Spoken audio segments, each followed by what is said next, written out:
Hello and welcome to this recording for Key Action 1 Mobility between Programme and Partner Countries, which is also known as International Credit Mobility.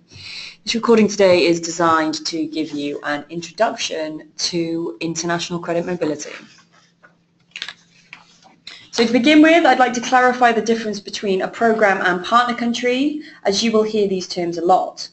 Under Erasmus+, a programme country is a country within Europe that can apply for funding under Erasmus+ to their home national agency. Any of the countries shown on this slide are able to apply for funding under Erasmus+, including International Credit Mobility. To apply for funding, higher education institutions from programme countries must hold the Erasmus Charter for Higher Education. The call for applications for this year, for 2017, will be after the application call for Key Action 1. Therefore, if you do not hold the Erasmus Charter for Higher Education at the moment, you will have to apply later on in the year, and therefore you will have to wait until 2018 to apply for funding. If you'd like any more information about the programme countries, please see page 23 of the 2017 programme guide.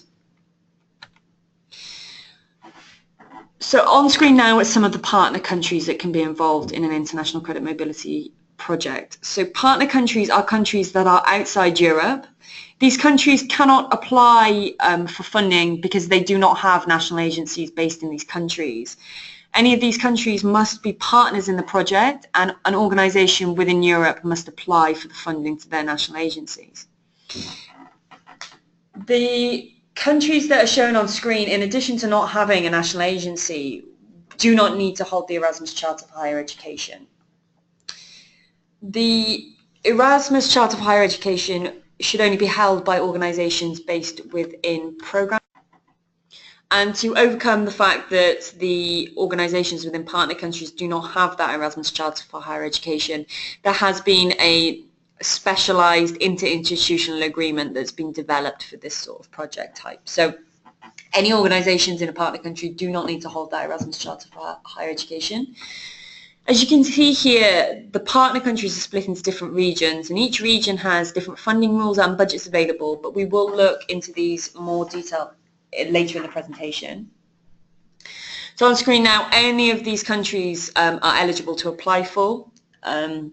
We will, like I said, have a look at the budget in a moment. So you can apply for any of those from region 1 to 8. Please note that region 5 is not eligible. We also have these partner countries. So for the first time this year, region 9, which includes Iran, Iraq and Yemen, is now possible to apply for funding from there. And then you've got the different regions there. So if you're interested in having any mobility to any of these countries, we would really encourage you to apply. So now to look at what international credit mobility is exactly. So Erasmus+ is now opening up the same mobility opportunities that are between programme countries to partner countries, allowing for mobility from and to other parts of the world. The aim of this project type is to ensure high-quality mobility activities with the maximum impact. There is an emphasis on inbound mobility, and the European Commission has applied rules to certain budget categories and countries, which encourages incoming mobility over outgoing mobility. But we will have a look at those different budget rules in a moment. International credit mobility is a decentralised action, so it's managed by national agencies located in Europe. For the UK, it is managed in Cardiff. So international credit mobility is a relatively new key action. I believe it was only introduced in 2015. It has its own budget, but Key Action 107, which is international credit mobility, has many of the same features as Key Action 103. That is, Key Action 103 is mobility within Europe or programme countries. So for example, both Key Action 103 and Key Action 107 share the same Erasmus+ quality framework, and there is a requirement for students to have academic recognition when studying in a partner country. So why apply for funding? So there are many reasons to apply, and some of which are shown on screen. But this type of project has a real focus on internationalisation and aims to bring individuals from countries outside Europe to your home higher education institution. This will raise awareness of your institution to international students and allows you the opportunity to soft trial for partners who you may want to work with on one of the future in the future on international projects. So who can apply? Only organisations based within a programme country can apply directly to the national agency. Any countries outside Europe would need to be partners in the project. So the minimum requirement in order to apply is two participating organisations, and they must be from different countries. There must be at least one organisation from a programme country within Europe and at least one organisation from a partner country outside Europe. Please note that a higher education institution from a programme country can only submit one application if they are applying as an individual institution. However, they can also apply for international credit mobility as part of a consortium.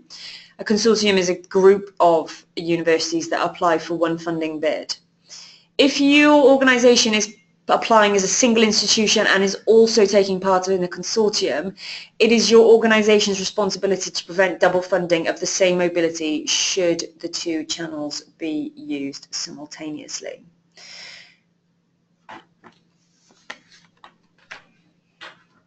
So, as I mentioned previously, the Key Action 107 International Credit Mobility has the same Erasmus Plus quality framework as Key Action 103 Mobility within programme countries. So the institution applying to their national agency within the programme country must have the Erasmus Charter for Higher Education. As I said before, for the institution in the partner countries, the principles of the Charter are embedded in the partner inter-institutional agreement. Please note that your organisation does not need to include the inter-institutional agreement as an attachment or an annex to the application form, but it must be in place with the partners before any mobilities commence. The European Commission has produced separate Key Action 107 grant agreements for teaching and study placements, and that's specifically for Key Action 107, but the learning agreements for students and staff are the same as Key Action 103. You can find all of these documents on the Manage Your Grant page of our website, and the link to our website is shown on screen there. So much like Key Action 103, International Credit Mobility is designed to provide grants for both staff and students. So students that are enrolled at a participating higher education institution can take part. As part of the Erasmus Plus Quality Framework, the mobility activity must relate to the student's degree-related learning and personal development needs. Students can undertake a study placement at a partner organisation, and that must be from 3 months to 12 months in duration. Please note that no traineeships are permitted under International Credit Mobility for 2017-18. And please also note that the same student may participate in mobility periods totaling up to 12 months maximum per each cycle of study. This also applies for zero grants. So what that means is that if you have, for example, a master's student who has a year-long degree, the maximum amount of time that they could spend participating in an Erasmus Plus placement is 12 months.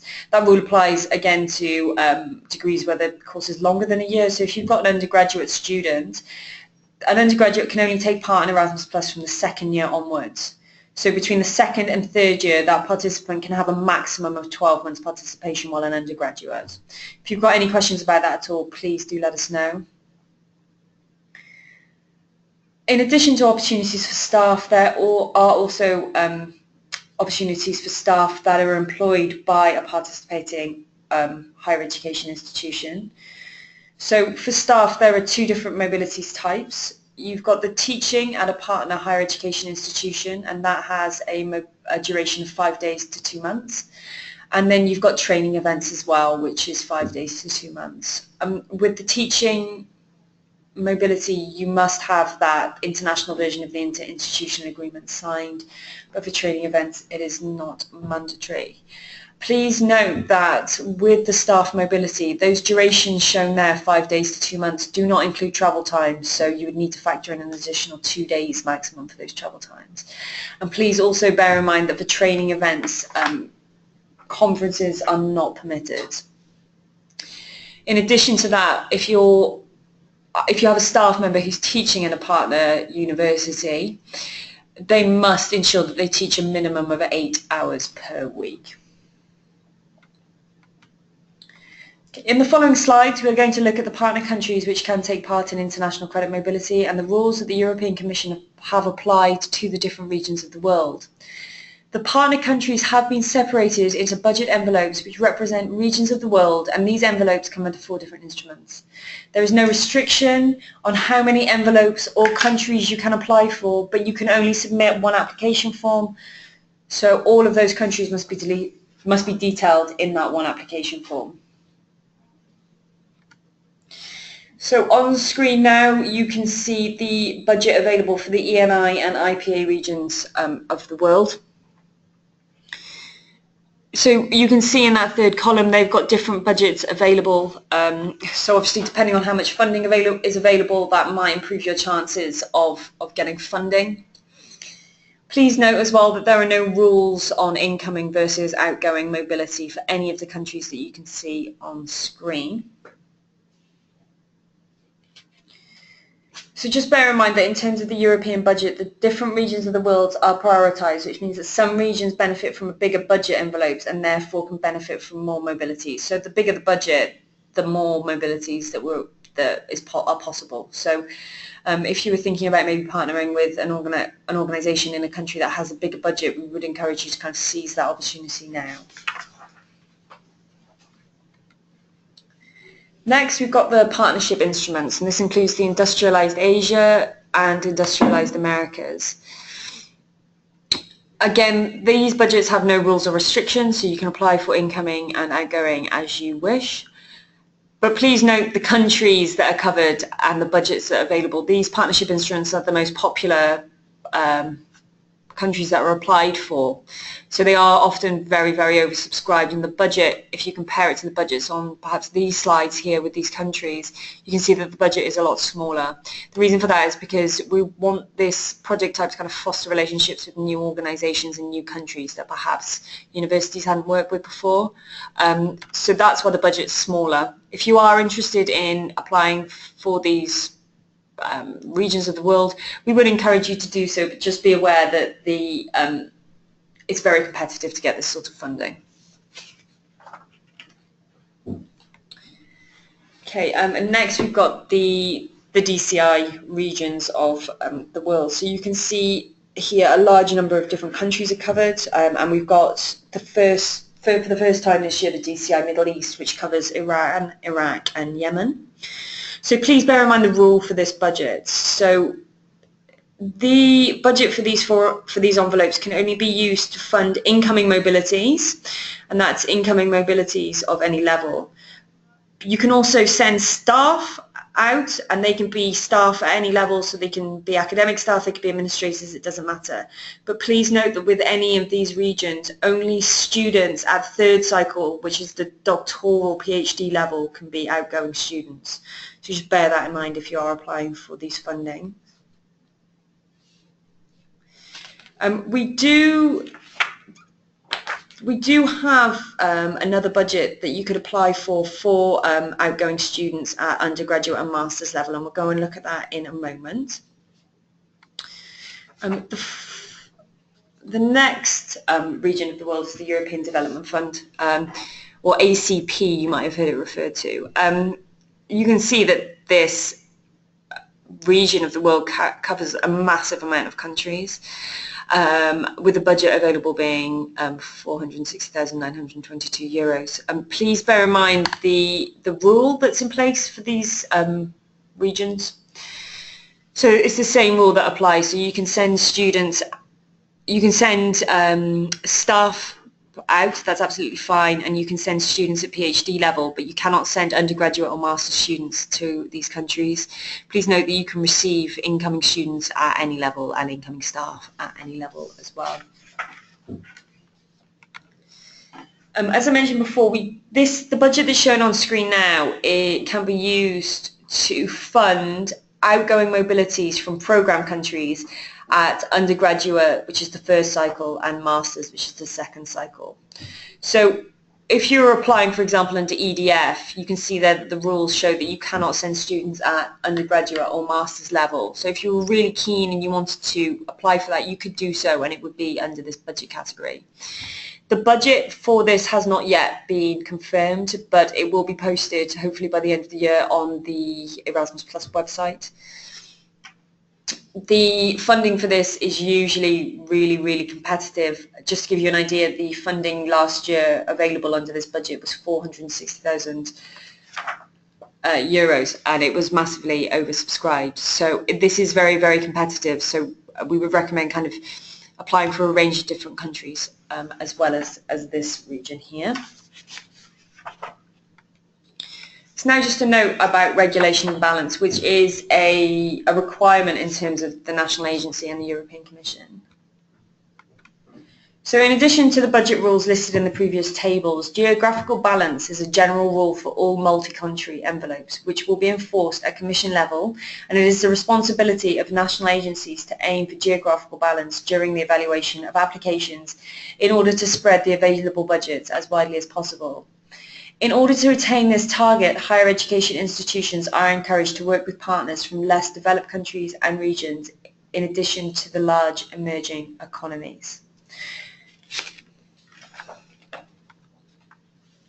If your organisation was interested in submitting an application form for international credit mobility but doesn't have a partner, we have developed a higher education partnership opportunities page. And this page is specifically designed for organisations trying to find partners under international credit mobility. You can find some more information at the link that's shown on screen there. If you scroll down to the bottom of that page, there is an application form, or a partner request form, sorry, and what you would need to do is fill that in with your organisation's details and submit it to the help desk email address, which will be at the end of this presentation. We would then publish that opportunity on the website, and if anyone was looking for partners, we would direct them to that page and that form. So as promised, these are the contact details for the higher education help desk.